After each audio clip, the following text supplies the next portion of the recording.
Vous êtes-vous déjà demandé ce que ça ferait de parcourir toute l'histoire du football brésilien en quelques heures seulement?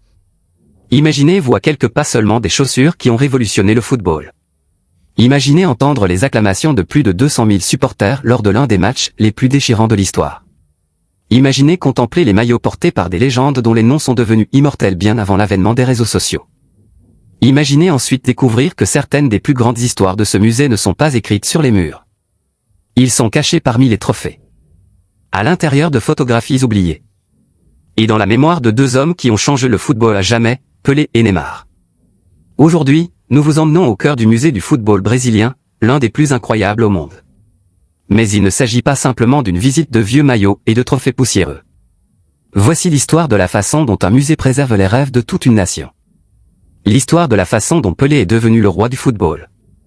L'histoire de la façon dont Neymar a porté le poids impossible de succéder à ce roi. Et les histoires cachées que des millions de visiteurs croisent sans jamais en saisir le véritable sens. Commençons. Le Brésil est souvent considéré comme le berceau du beau football.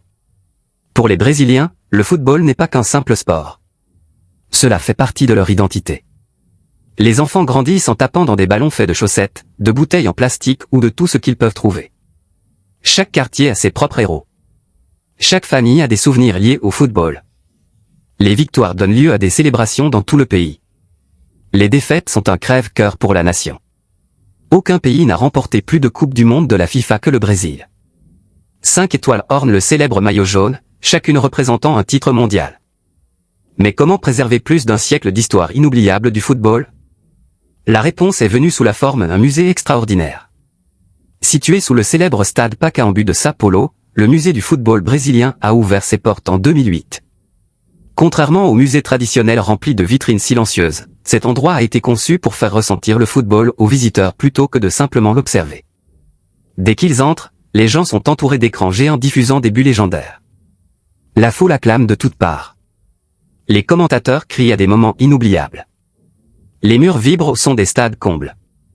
Même les personnes qui connaissent très peu de choses sur le football en ressortent souvent émerveillées car le musée ne se limite pas au match. C'est une question d'émotion. L'une des premières choses que les visiteurs remarquent, c'est que le musée ne commence pas par des trophées. Au contraire, tout commence par les gens. Des Brésiliens ordinaires.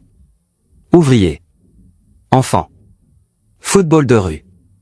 Vieilles photographies en noir et blanc. Le message est simple. Le football brésilien appartient à tous. Bien avant que les superstars ne gagnent des millions, le football appartenait au quartier. Les enfants jouaient pieds nus. Les familles se rassemblaient autour des radios. Des villes entières s'arrêtaient de jouer lorsque le Brésil était sur scène. Ce lien émotionnel explique pourquoi le football est devenu presque une seconde religion dans tout le pays. Au fur et à mesure que les visiteurs avancent, l'histoire se dévoile lentement. Les premières décennies du football brésilien n'ont pas été glamour.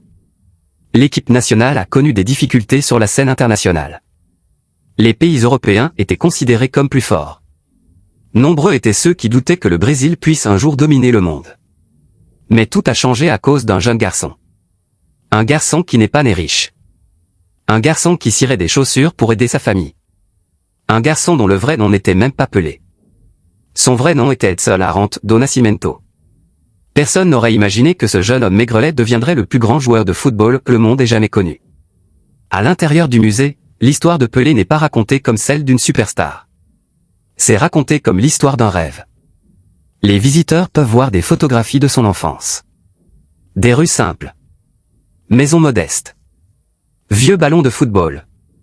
Le musée rappelle à tous que la grandeur ne commence pas toujours par le luxe. Parfois, tout commence par la détermination. L'ascension de Pelé fut incroyablement rapide. À seulement 17 ans, il a participé à la Coupe du Monde de la FIFA de 1958. Nombreux sont les joueurs qui passent toute leur carrière à rêver de disputer une Coupe du Monde. Pelé était encore adolescent. Et pourtant, il a livré l'une des plus grandes performances de l'histoire du football. Il a inscrit 6 buts durant le tournoi, dont 2 lors de la finale de la Coupe du Monde contre la Suède. Le Brésil a remporté sa toute première Coupe du Monde. Le pays tout entier a célébré. Un nouveau roi était arrivé. À l'intérieur du musée, les visiteurs peuvent visionner des images restaurées de ces moments magiques. Regarder de vieux extraits à la télévision, c'est une chose. Se tenir à l'intérieur d'une immense salle où chaque mur expose le génie de Pelé est une expérience totalement différente. Ses coups de pied en bicyclette. Ses dribbles impossibles. Son incroyable finition. Chaque écran rappelle aux visiteurs pourquoi la FIFA l'a plus tard qualifié de l'un des plus grands footballeurs de l'histoire. Mais l'histoire la plus fascinante que recèle ce musée ne concerne peut-être pas un seul objectif. Il s'agit d'un maillot. Pour la plupart des gens, ce n'est qu'une vieille chemise jaune exposée derrière une vitre. Mais pour les Brésiliens, ce maillot représente la naissance du football brésilien moderne. Chaque tache raconte une histoire. Chaque fil a été témoin de l'histoire. Ce fameux maillot numéro 10 allait devenir l'un des maillots les plus emblématiques de l'histoire du sport. Avant Pelé, le chiffre 10 n'avait guère de signification particulière. Après Pelé, tous les jeunes footballeurs rêvaient de le porter. Aujourd'hui, dès que les fans voient le chiffre 10, ils pensent immédiatement à la créativité, à la magie et au leadership. Cet héritage a commencé avec cet homme qui se tenait tranquillement à l'intérieur de ce musée. Une autre section remarquable recrée l'atmosphère de la Coupe du Monde de la FIFA de 1970. De nombreux historiens du football considèrent encore cette équipe brésilienne comme la meilleure équipe nationale jamais constituée. Pau, Jairzinho, Révélé, Tostão, Carlos Alberto. Des légendes partout. Dans une salle, les visiteurs peuvent écouter les commentaires originaux des buts inoubliables du Brésil. Les murs explosent de joie. L'air est empli des cris de milliers de supporters. Puis vient peut-être le plus beau but de l'histoire des finales de Coupe du Monde. Carlos Alberto conclut une action collective époustouflante après une passe parfaite de Pelé. Le musée recrée ce moment avec une telle vivacité que les visiteurs s'arrêtent souvent de marcher. Certains sourient. D'autres applaudissent. Beaucoup restent simplement debout, silencieux, absorbant l'histoire du football. Mais toutes les salles ne célèbrent pas la victoire. L'un des espaces les plus émouvants du musée raconte une histoire de chagrin d'amour. Bien avant que Pelé ne devienne roi, le Brésil a connu l'un des jours les plus sombres de son histoire footballistique. Nous étions en 1950. Le Brésil a accueilli la Coupe du Monde de la FIFA. Tout semblait parfait. Le pays espérait devenir champion du monde pour la toute première fois. Plus de 200 000 supporters ont rempli le stade Maracanã pour le match final décisif contre l'Uruguay. Avant même le coup d'envoi, de nombreux journaux avaient déjà publié des titres célébrant le Brésil comme champion. On croyait la victoire assurée. Puis le football a rappelé à tous que rien n'est certain.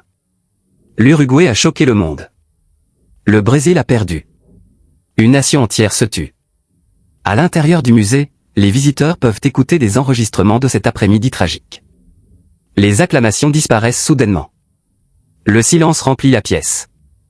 Le contraste émotionnel est inoubliable. Cela rappelle à tous que le football ne se résume pas à gagner. Il s'agit d'espoir. Rêve. Douleur. Et la résilience. Cette défaite dévastatrice a marqué à jamais le football brésilien. Sans le désespoir de 1950, le Brésil n'aurait peut-être jamais développé cette soif insatiable de victoire qui a plus tard engendré Pelé et des générations de légendes. À mesure que les visiteurs s'enfoncent dans le musée, une question se pose naturellement. Si Pelé devenait roi, qui pourrait bien hériter de son trône? Pendant des décennies, d'innombrables joueurs ont essayé. Certains étaient brillants. Certains sont devenus champions du monde. Certains ont enthousiasmé des millions de personnes par leur talent. Mais aucun ne portait autant d'attentes que le jeune garçon de Santos qui allait devenir l'emblème du football brésilien moderne. Il s'appelait Neymar. Et son histoire au sein du musée du football brésilien est tout aussi émouvante que celle de Pelé, mais pour des raisons complètement différentes.